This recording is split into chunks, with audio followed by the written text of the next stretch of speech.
It has been one of the top citations for decades now. Healthcare facilities are one of the few buildings in which this gets reviewed and surveyed on a regular basis. Barriers are a very static object, but the penetrations are extremely dynamic. You could go inspect a wall today, a barrier today, and tomorrow it could have a penetration.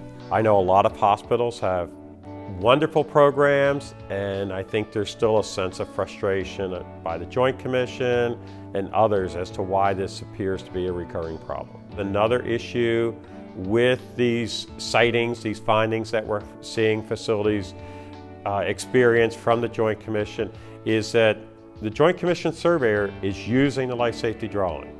And if it is shown as a 1-hour fire barrier, they are surveying that as a 1-hour fire barrier. Whether that's really what was intended, needed, required, they're still going to survey it as a 1-hour fire barrier. It's one of those things that you just really have to stay on top of, and you have to really be able to manage.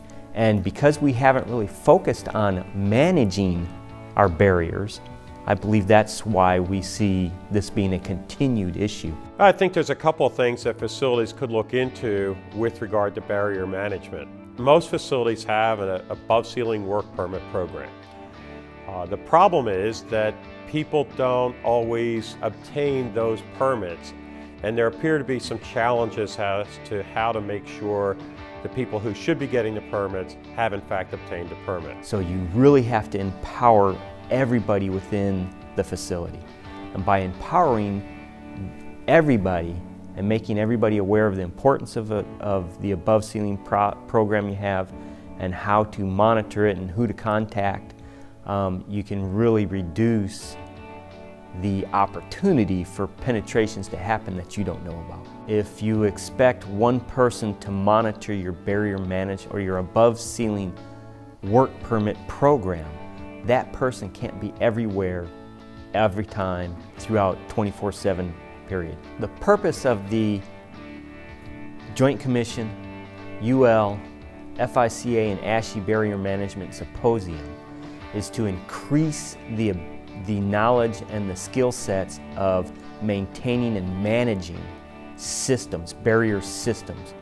A lot of times we look at just a fire door and we inspect the fire door, and then we come back 2 months later and inspect the ceiling above the ceiling for penetrations. But looking at the barrier as a complete system, the purpose of this program is to help us see the entire barrier as a system and to be able to really manage that system in its entirety instead of just bits and pieces every now and then.